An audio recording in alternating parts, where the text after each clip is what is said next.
Queridos irmãos, que a paz, que o amor, que as bênçãos do nosso Mestre Jesus. Como disse a nossa irmã, o doce meigo Rabi da Galileia, esse mestre maior, esse irmão mais velho, que com muito amor, já há alguns milhões de anos, vem conduzindo as nossas vidas. E nesses momentos, nesse instante importantíssimo da nossa existência, da nossa jornada de espíritos imortais, como é bom estarmos aqui. Como é bom sentirmos que não estamos desamparados. Não estamos sós. Nesse momento de tantas aflições, de angústias, de vazio existencial, nesses momentos em que a dor bate mais forte, não no corpo, mas no âmago de nossas almas. Porque chegaria um momento, chegaria um instante em que nós assistiríamos tantas iniquidades. Assistiríamos tantos absurdos comportamentais, que, como nos alertou o Mestre, que até o amor dos justos esfriaria. E se nós não tivermos a devida consciência deste amparo, desta proteção, a gente corre o risco de entrar em desespero. E é interessante sabermos que essa conexão com o Mestre, essa conexão com Deus, esta fé, essa certeza que a doutrina espírita nos traz, da imortalidade da alma, da continuidade, de sabermos que estamos aqui por uma razão, por um propósito, que nada é por acaso, essa certeza não nos livra, obviamente, das tribulações, das dificuldades, das dores, mas evita sim que a gente entre em desespero. Acalma nossas almas, acalenta os nossos espíritos, nos fortalece para que nós possamos seguir adiante, ouvindo as vozes desses benfeitores amigos, dos mensageiros do Mestre. Tende fé, tende bom ânimo. Eu venci o mundo, vós também vencereis. Mais um pouco, mais um passo. Perdoe aqui, ame ali, compreenda acolá e siga.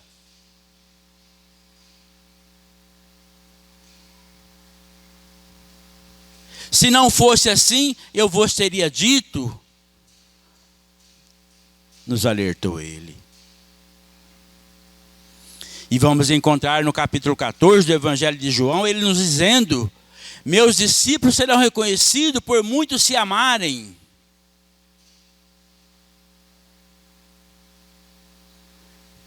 E eu vos asseguro que no momento certo, rogarei ao Pai,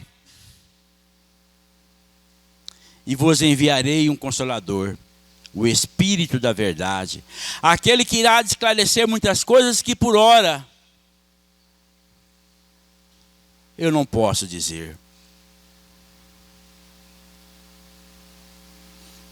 E os apóstolos reunidos com ele ainda questionam sobre isso. Mestre, por que para nós, junto a nós, o Senhor fala claro, de modo objetivo, e nós conseguimos entender, compreender, e para a multidão, o Senhor fala por parábolas. E ele responde: é que eles ainda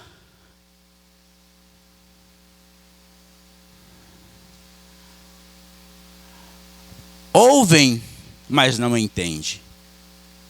Veem, mas não enxergam. Em razão àquela época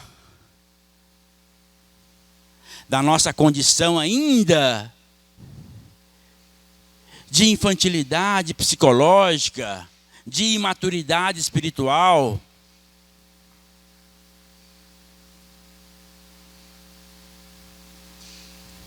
isso nos faz entender então que hoje, 2000 anos depois, a humanidade está pronta. Já conseguimos compreender de um modo espiritual, de um modo mais espiritualizado. Já conseguimos compreender as verdades, não mais da matéria, mas as verdades do espírito imortal. Já conseguimos compreender que estarmos aqui no plano físico reencarnados é como se estivéssemos apenas matriculados em uma escola onde estamos aqui aprendendo algumas lições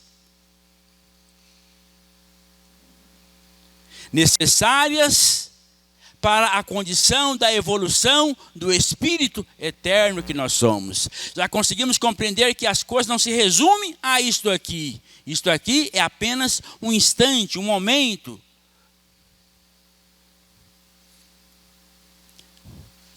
Como quando você vai a uma escola, aprender algumas disciplinas, mas quando você termina o ano letivo, o que ocorre? Você volta para casa. Terminado aquele curso, você vai para a sua vida cotidiana exercer aquela atividade que você se preparou para tal.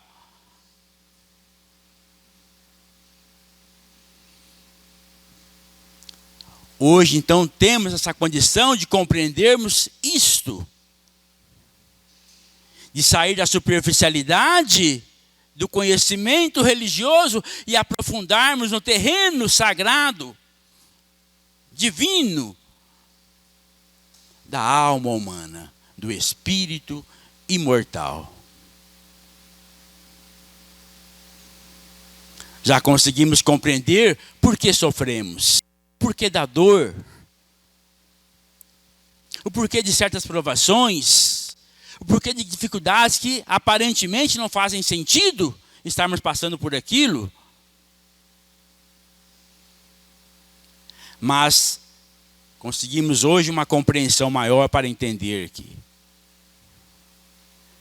tudo isso faz parte do amor de Deus se manifestando em cada um de nós. Já conseguimos entender que a dor não é mais punição, não é castigo, não é capricho, não é manifestação de um pai que se enraivece, que pune. Conseguimos compreender então que a dor é oportunidade.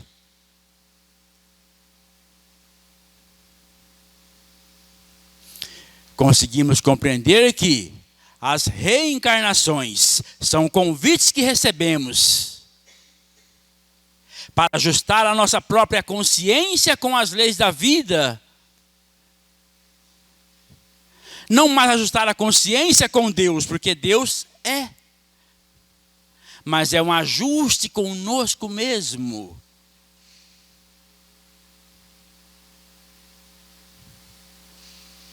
Para que possamos vir de encontro a esse ser integral, a essa imagem e semelhança de Deus, a essa condição de filho de Deus, que todos nós somos.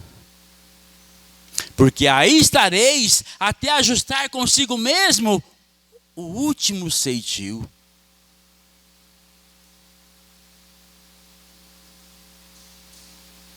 Então não mais é aquele Deus que castiga, que pune, que é severo. Não. Mas é aquele Deus que trabalha incessantemente para que possamos nós construir em nós mesmos essa obra divina, esse reino de Deus, que se revela pela nossa capacidade de amar, de perdoar,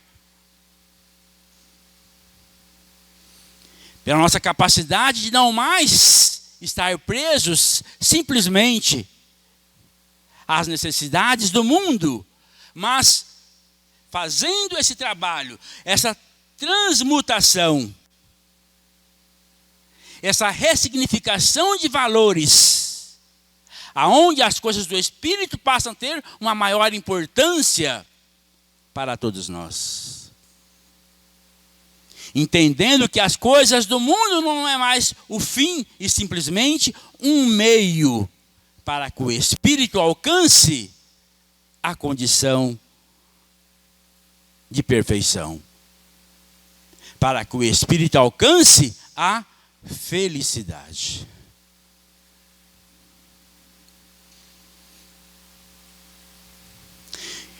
E dizem os Espíritos que nós aprendemos basicamente por 3 meios, por 3 caminhos.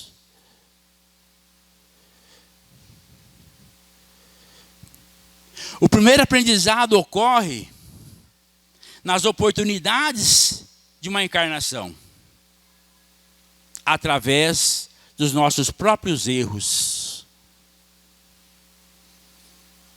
Por que através dos próprios erros? Porque somos imperfeitos ainda. E na condição de espíritos imperfeitos, como não errar?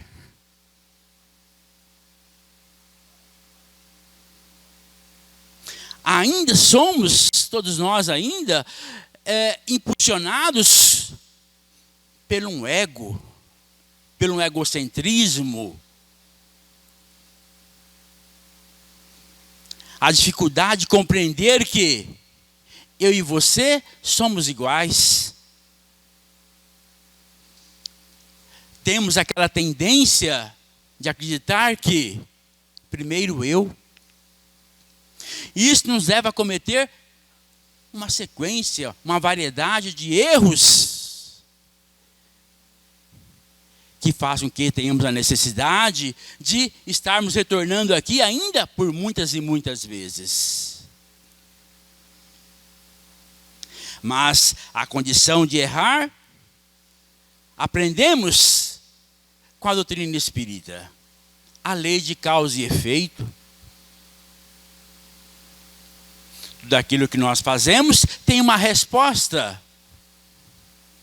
E aí já vamos compreendendo então que não é mais Deus castigando, punindo, mas somos nós sofrendo as consequências daquilo que nós mesmos fazemos. Mas isso nos leva a uma condição de amadurecimento. Isso nos traz também uma maturidade. Porque nós vamos cansando de errar. Chega uma hora que a gente fala assim, não aguento mais, eu preciso mudar. O outro caminho de aprendizado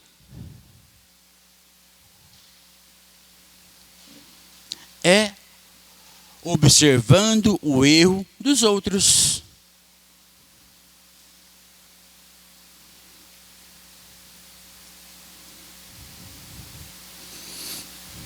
A gente olha, como se diz, a batata do outro ardendo, né?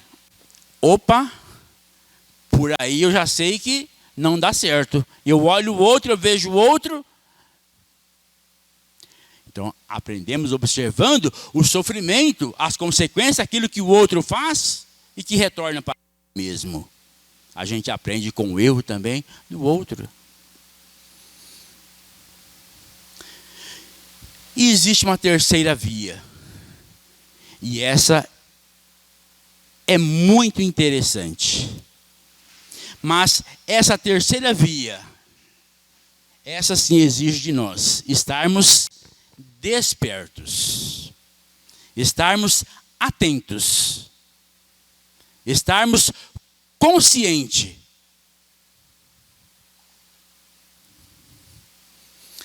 É quando temos alguém que nos guia, mostrando o caminho. É por ali. E é nesse sentido que Jesus se faz presente. É nesse sentido que nós vamos encontrar a essência da parábola do trabalhador da última hora, que é a proposta da nossa reflexão da noite.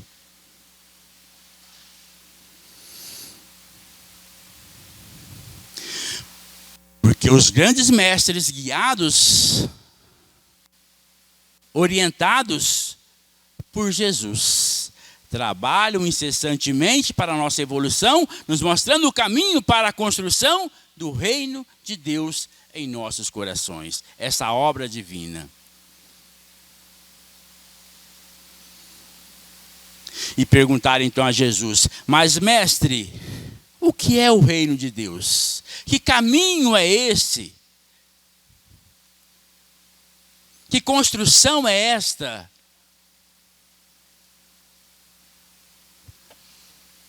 Jesus então responde a eles, através dessa parábola. O reino de Deus é semelhante a um pai. É interessante, quando a gente vai estudar isso aí, a gente vai estudar as parábolas, embora nós não podemos nos prender à letra, mas temos que buscar a essência, o sentido da letra. E algumas palavras, elas são importantes entendermos a essência dela.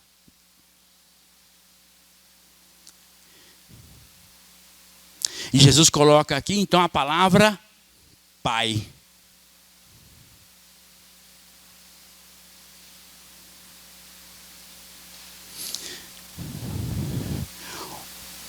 O reino de Deus é semelhante a um pai.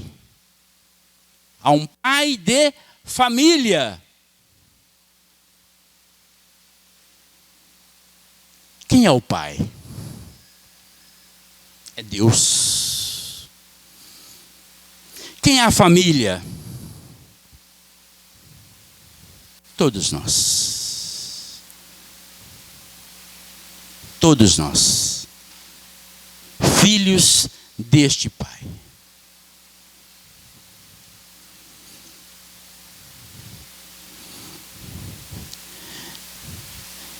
Este pai possuía uma vinha.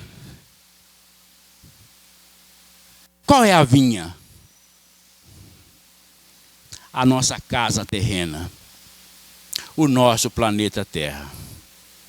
Essa casa que o Pai preparou para nos abrigar. E que colocou Jesus como o responsável, como o governador espiritual. E este pai saiu de madrugada a buscar trabalhadores para trabalharem na vinha. Saiu a primeira hora do dia e à praça encontrou alguns trabalhadores e os recrutou para o trabalho, combinando com eles 1 denário para a jornada daquele dia.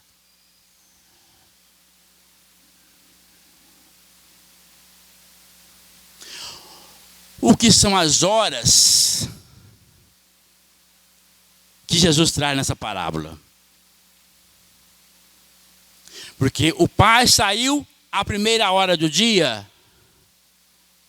à terceira hora do dia, à sexta hora do dia, à nona hora do dia, à 1/10 hora do dia, às 6 da manhã, às 9 da manhã, ao meio-dia, às 3 da tarde e às 17 horas. Que é a última hora. Que é a hora que nós estamos vivendo hoje. A última hora. O que representa nessa parábola? Essas horas do dia. Vamos entender no sentido espiritual da nossa evolução nesta casa, nesta vinha chamada Terra. Onde estamos já aqui há alguns milênios estagiando, trabalhando a nossa evolução, a construção do reino de Deus em nós. Essas horas representam as encarnações. Em cada encarnação, nós somos convidados a vir à vinha trabalhar. Trabalhar o quê? Trabalhar nós mesmos, trabalhar a lapidação desse nosso espírito, do nosso espírito. O trabalho é o trabalho do eu, é o trabalho consigo mesmo, é esse trabalho que vai além da matéria, que vai além do comer, beber, vestir. É esse trabalho que transcende a eternidade do Espírito. Porque Jesus não falava para espíritos mortais. Jesus falava para espíritos imortais. Jesus não falava para a matéria. Jesus falava e fala para o Espírito. O olhar dele é o olhar para o Espírito.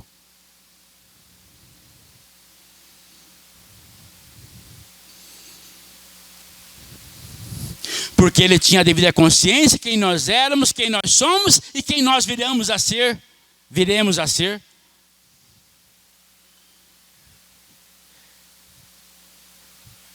Então, a cada hora do dia, dentro do estágio evolutivo que cada um de nós estávamos e estamos, somos chamados, somos convidados a ir para a vinha.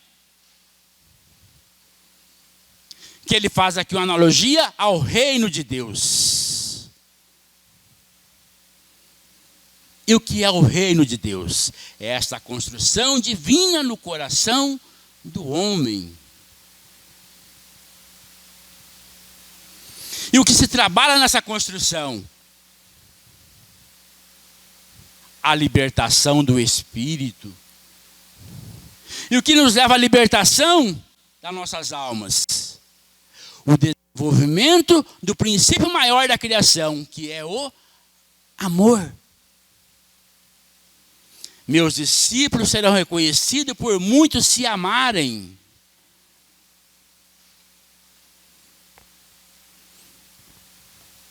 Aqui eu vou abrir um parênteses, já voltamos para essa reflexão. Nós, na condição de espíritos em evolução, se nós voltarmos há uns 2 milhões de anos atrás, nós agimos puramente pelo instinto. O nosso cérebro não tinha esse plexo frontal desenvolvido.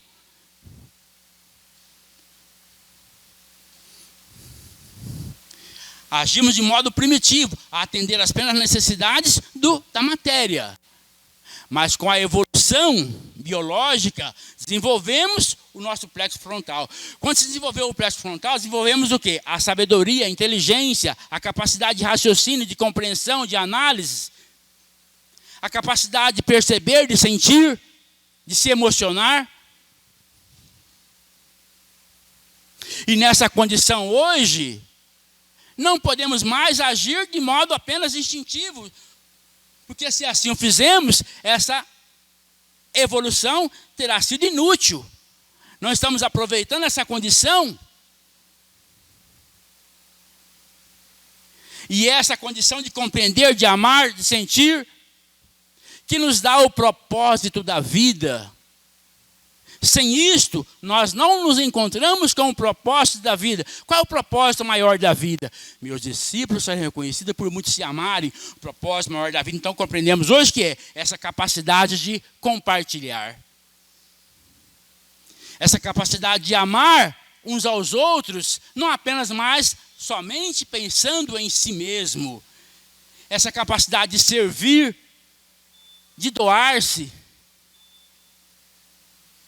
de trabalhar pelo um bem maior coletivo. Essa capacidade de compreender a importância da construção de um mundo melhor para todos nós. E não apenas somente para mim, que se dane o outro. Essa capacidade de compreender que uma dor que assola no outro lado do mundo também nos afeta aqui, interfere em nossas vidas aqui.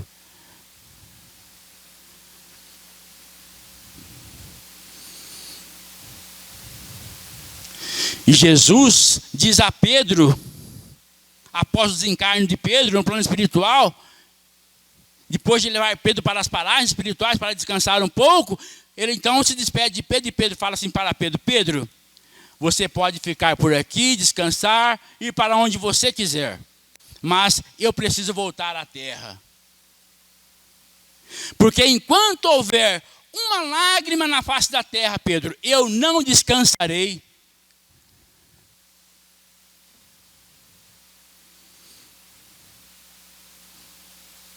É esse espírito que adquiriu a consciência do outro, da família universal.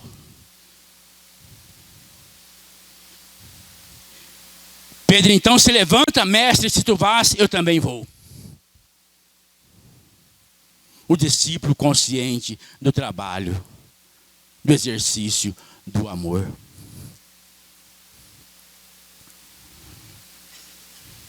Nas primeiras horas do dia, ele enviou aqueles que haveriam de mostrar o caminho, de guiar, de orientar.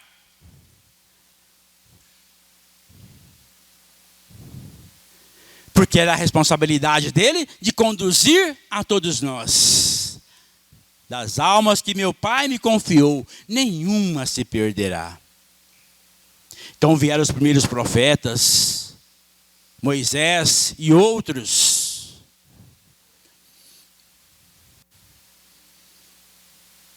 E nós também estávamos lá, nós também éramos convidados, mas ainda numa condição bastante rudimentar. Olho por olho, dente por dente.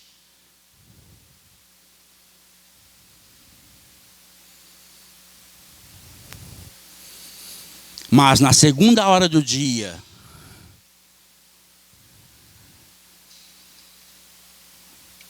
reuniram-se no mundo maior, junto com ele, uma pleia de espíritos que junto com ele é responsável pela condução desse planeta. E decidiram então que ele, Jesus, viria para, de um modo mais objetivo, mostrar o caminho, apontar o caminho.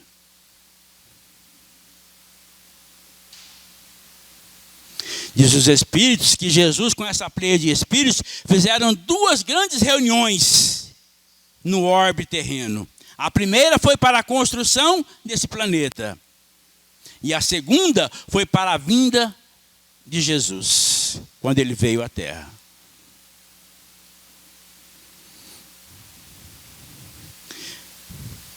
E os Espíritos disseram a Jesus: mas mestre, tu tens certezas que tu irás? Será que vai dar certo isto? Será que eles conseguirão te compreender? Que pedagogia, que elemento o Senhor irá utilizar para convencê-los do caminho que devem seguir? E ele, espírito consciente que é, veio.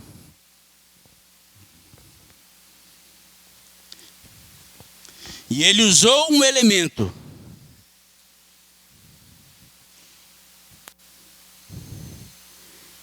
que, queiramos ou não, ecoa em nossos corações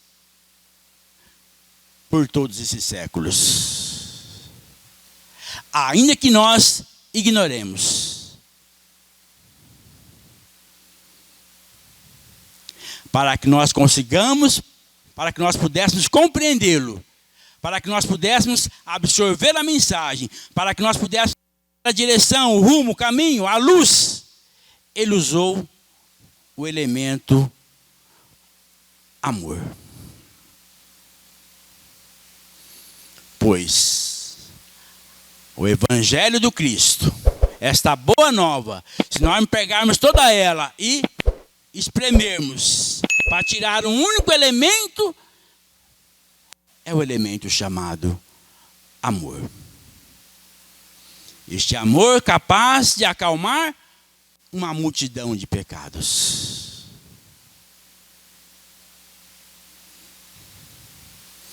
Ao ponto de Mahatma Gandhi, que não era espírita, dizer para nós depois: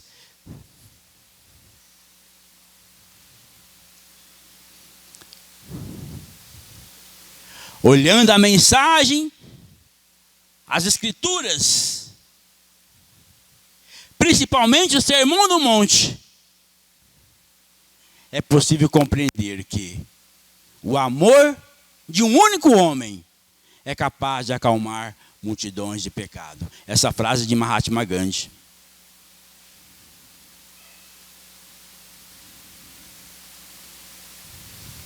E o tempo se seguiu. Vieram os convites da sexta hora, da nona hora.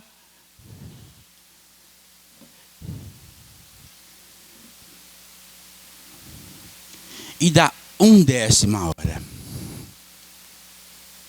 Interessante que, para os primeiros, ele combinou, como está na parábola, ele combinou um salário. Por que será que ele combinou com eles um salário?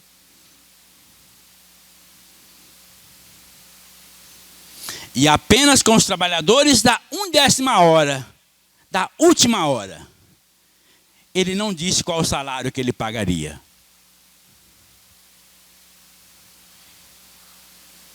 Ele simplesmente foi à praça. Mas ele fez uma pergunta que ele não havia feito para os convidados anteriores. Ele perguntou assim: por que é que ainda estás aí desocupados?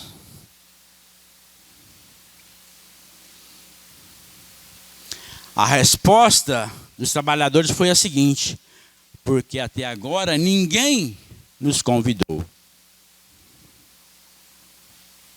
São duas questões interessantes aqui. Primeiro, ele combinou o salário lá no início. Tá? Gente, quando você vai estudar as parábolas, tá? Você consegue tirar dali inúmeras interpretações. Essa é uma. Obviamente, quem for estudar aqui vai encontrar outras interpretações, mas buscando sempre fazer a interpretação à luz do Espírito imortal, por favor.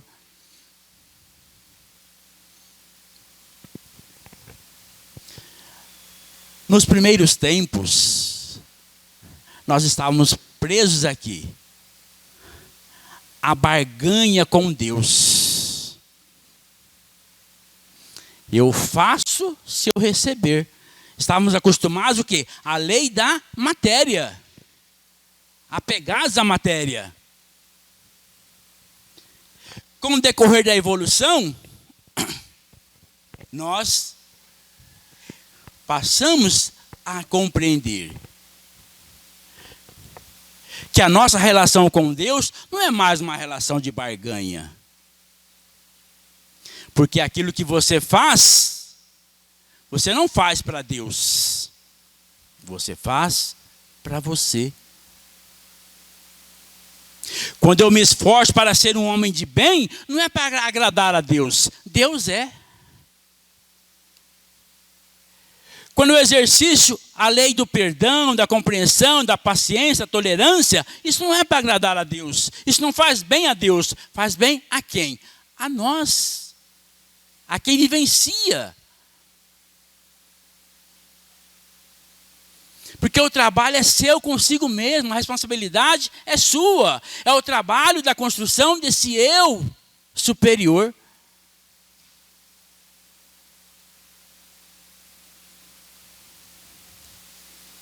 Obviamente que Deus se manifesta em nós através de tudo isto, porque as leis de Deus estão aí presentes aonde? Na nossa própria consciência, como está na questão 621 do Livro dos Espíritos.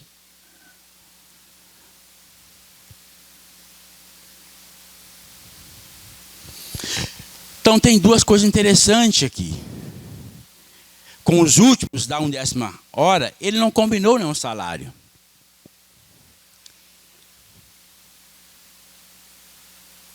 Porque já reencarnamos nessa atual encarnação que nós estamos, com esta consciência da responsabilidade que temos, daquilo que estamos fazendo em nossas vidas hoje.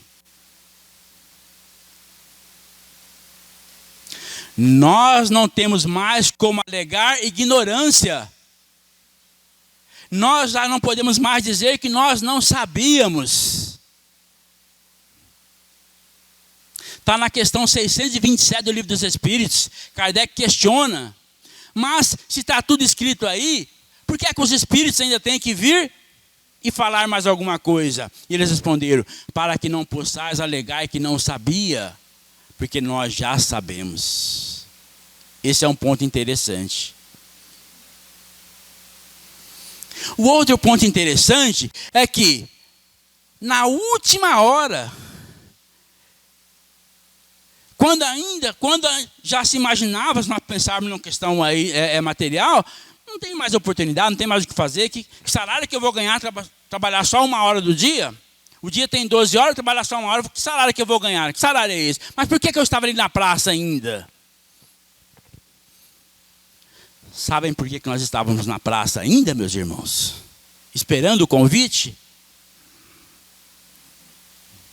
Pela nossa necessidade.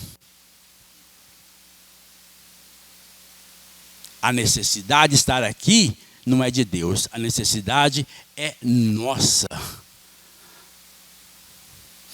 Por isso estávamos lá ainda ansiosos, aguardando esta oportunidade.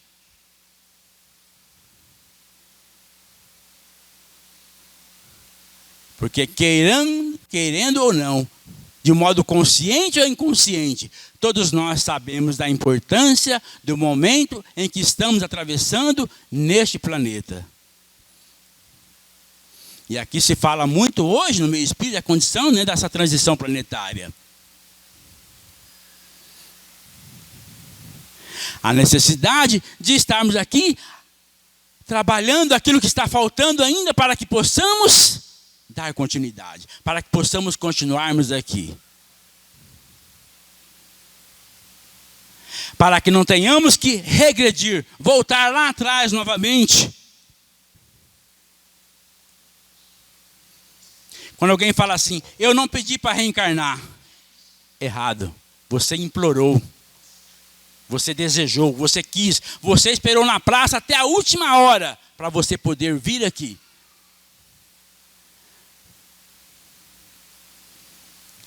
Por isso, o cuidado. O que é que nós estamos fazendo desta oportunidade? O que é que estamos fazendo dessa encarnação?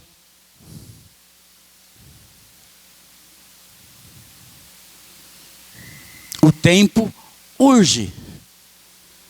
O dia é hoje. O chamado é agora.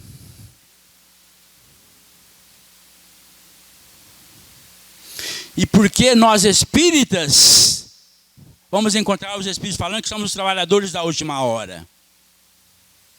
Por essa consciência que a doutrina nos dá, dessa compreensão da continuidade. Por essa compreensão maior das leis da reencarnação, da pluralidade das existências, da comunicação com os espíritos.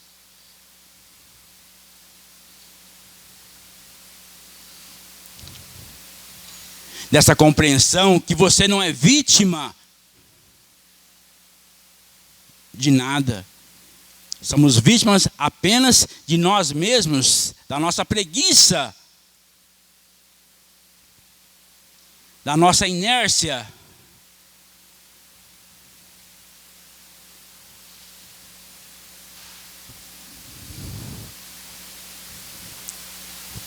somos responsáveis por aquilo que estamos fazendo neste momento, neste último chamado, nesta última hora.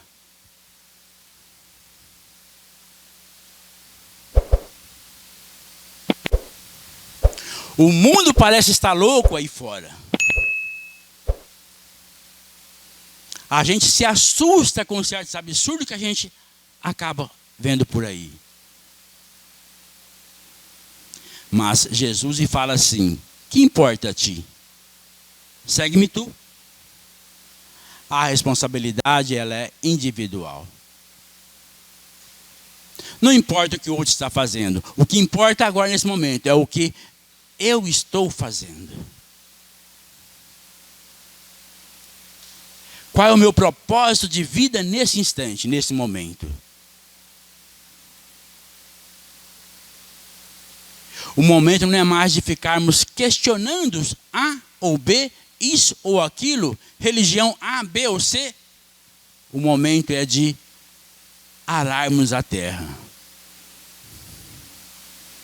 cultivarmos o plantio, fazer com que essa semente germine e produza bons frutos. Que frutos são esses? Frutos do amor. Frutos do alto perdão e do halo perdão. Não se incomode, não se preocupe se até aqui você não teve a devida consciência disto. O que é importante, que tudo aquilo que você fez até aqui, os erros que você cometeu, os erros que nós cometemos, são experiências. Aonde não serve para mim hoje ficar criando culpas. Ah, porque eu fiz aquilo, porque daquilo que nós fizemos, uma única coisa serve para todos nós: abstrairmos, tirarmos o que eu tenho aprendido, o que eu aprendi até aqui. O que eu aprendi com meus próprios erros, o que eu aprendi com o erro do outro. E nesse aprendizado, nessa maturidade, o que eu posso compreender do caminho que está sendo apontado para todos nós. Amai-vos uns aos outros, tanto quanto eu vos tenho amado.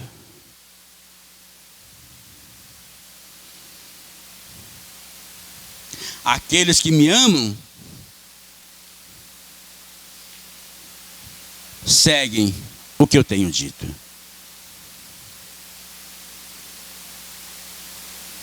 Jesus, meus irmãos, mais do que nunca, está aqui, presente, mais do que nunca. Por isso eu disse no começo da nossa fala, como é bom estarmos aqui. Como é bom estarmos aqui. Nós que estamos aqui, eu sempre digo isso, nós não fazemos ideia do trabalho que a espiritualidade realiza em cada quinta-feira numa reunião como esta. O que José Xavier e sua equipe se desdobram para atender às nossas necessidades numa reunião como esta. Porque nós estamos carregando dores em nossas almas que a gente não faz ideia.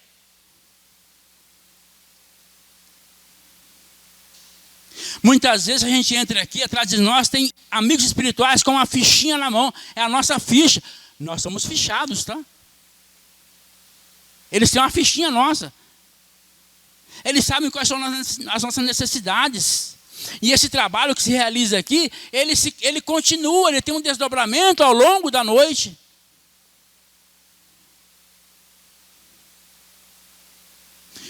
Quantos de nós ao longo da noite, quando saímos do corpo físico, somos conduzidos por eles para atender às nossas necessidades de dor, de alívio. Ah, mas eu não preciso ir à casa espírita. Eu assisto online. Sinto muito. Não é a mesma coisa. Não é a mesma coisa. Quem achar que é, desculpa, está enganado. Não é a mesma coisa. Essa psicosfera, isso aqui é um hospital. E você está sendo chamado para vir aqui também, nessa última hora.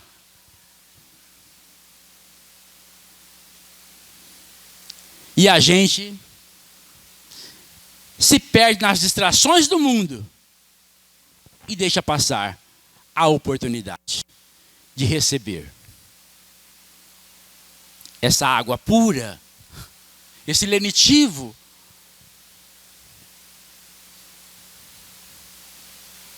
Os mais sensitivos aí conseguem perceber a psicosfera desse ambiente, o que está ocorrendo aqui. Trabalhadores da última hora, o trabalho maior é de você para com você mesmo nesse instante. É o cuidar de si, é o se preocupar com si.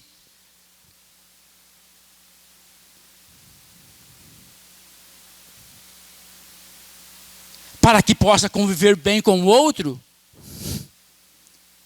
para que crie harmonia na relação com o outro, e assim a construção de um mundo melhor.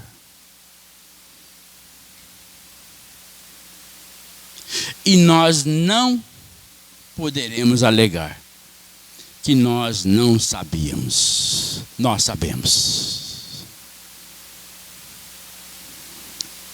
Acreditem, estar aqui é um ato, é um gesto de alto amor.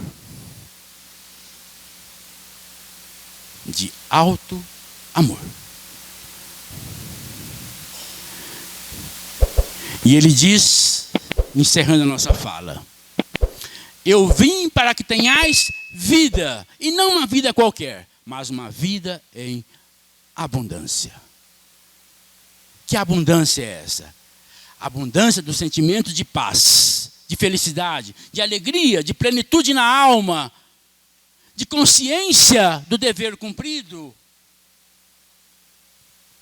A abundância dessa conexão com essas forças maiores, que trabalham incessantemente para o bem de todos nós.